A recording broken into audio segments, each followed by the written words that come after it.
ಎಲ್ರಿಗೂ ನಮಸ್ಕಾರ. ನವನೀತ ಎಜುಕೇಷನ್ ಚಾನಲ್ಗೆ ಸ್ವಾಗತ. ಯಾರೆಲ್ಲ ನನ್ನ ಚಾನಲ್ನ ವೀಕ್ಷಣೆ ಮಾಡ್ತಿದ್ದೀರೋ ದಯಮಾಡಿ ಎಲ್ಲರೂ ನನ್ನ ಚಾನಲ್ಗೆ ಒಂದು ಸಬ್ಸ್ಕ್ರೈಬ್ ಮಾಡಿ, ಬೆಲ್ ಬಟನ್ ಒತ್ತೋದ್ರ ಮೂಲಕ ಒಂದು ಲೈಕ್ ಕೊಡಿ.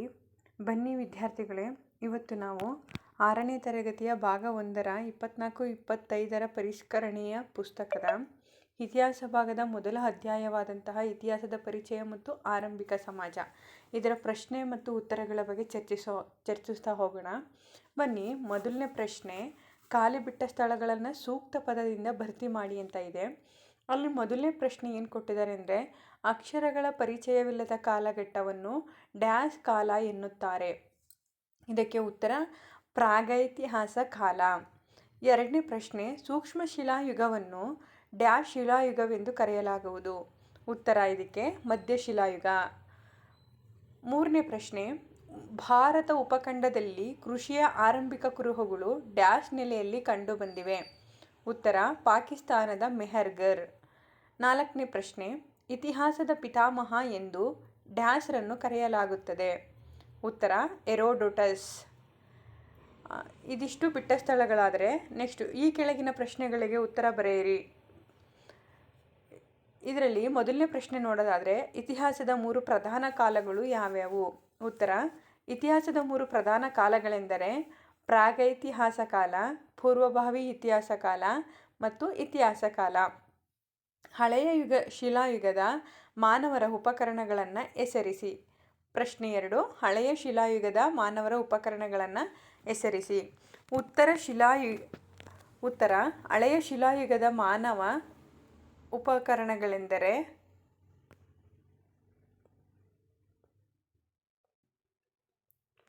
ಹೆರೆಚಕ್ಕೆ, ಚಾಕು, ಕಲ್ಲುಳಿ, ಮೊನೆ. ಮೂರನೇ ಪ್ರಶ್ನೆ, ಯಾವ ಯುಗದಲ್ಲಿ ಮಾನವರು ಕೃಷಿ ಮಾಡಲಾರಂಭಿಸಿದರು? ಉತ್ತರ ನವಶಿಲಾಯುಗದ ಮಾನವರು ಕೃಷಿ ಮಾಡಲು ಆರಂಭಿಸಿದರು. ನಾಲ್ಕನೇ ಪ್ರಶ್ನೆ, ಮಾನವರು ಬಳಸಿದ ಮೊದಲ ಲೋಹ ಯಾವುದು? ಉತ್ತರ ತಾಮ್ರ ಮಾನವರು ಬಳಸಿದ ಮೊದಲ ಲೋಹವಾಗಿದೆ. ಐದನೇ ಪ್ರಶ್ನೆ, ಇತಿಹಾಸದ ಪ್ರಮುಖ ಆಧಾರಗಳು ಯಾವ್ಯಾವು? ಉತ್ತರ ನೋಡೋದಾದರೆ, ಇತಿಹಾಸದ ಪ್ರಮುಖ 2 ಆಧಾರಗಳೆಂದರೆ ಒಂದು ಸಾಹಿತ್ಯ ಆಧಾರಗಳು, ಇನ್ನೊಂದು ಪುರಾತತ್ವ ಆಧಾರಗಳು.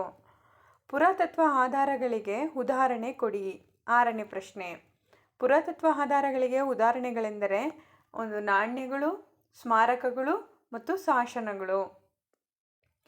ಮೂರನೇ ಮೇನನ್ನು ನೋಡೋದಾದರೆ, ಗುಂಪಿನಲ್ಲಿ ಚರ್ಚಿಸಿ ಉತ್ತರಿಸಿ.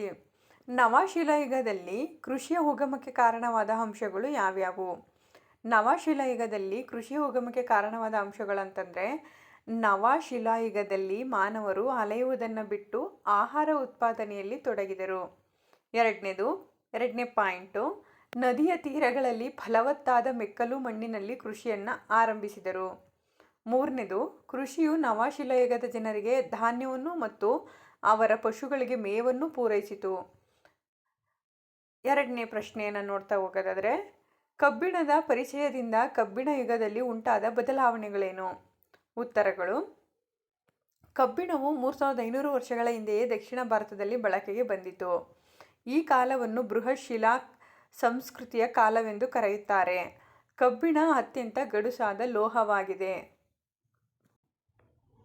ಇದು ದಕ್ಷಿಣ ಭಾರತದಲ್ಲಿ ತಾಮ್ರಕ್ಕೂ ಮೊದಲೇ ಬಳಕೆಯಲ್ಲಿತ್ತು. ಕಬ್ಬಿಣದ ಆಯುಧ ಮತ್ತು ಸಲಕರಣೆಗಳು ಕೃಷಿ ಹಾಗೂ ಕರಕುಶಲ ಉತ್ಪಾದನೆಯಲ್ಲಿ ನೆರವಾದವು. 6ನೇ ಪಾಯಿಂಟು, ಉತ್ತರ ಭಾರತದಲ್ಲಿ ಕಬ್ಬಿಣದ ಬಳಕೆ ತೀವ್ರಗೊಂಡಂತೆ ಕೃಷಿ ಚಟುವಟಿಕೆಗಳು ಗರಿಗೆದರಿದವು. 7ನೇ ಪಾಯಿಂಟು, ಇದರಿಂದ ಹೆಚ್ಚುವರಿ ಉತ್ಪಾದನೆ ಉಂಟಾಯಿತು. ಎಲ್ರಿಗೂ ಧನ್ಯವಾದಗಳು.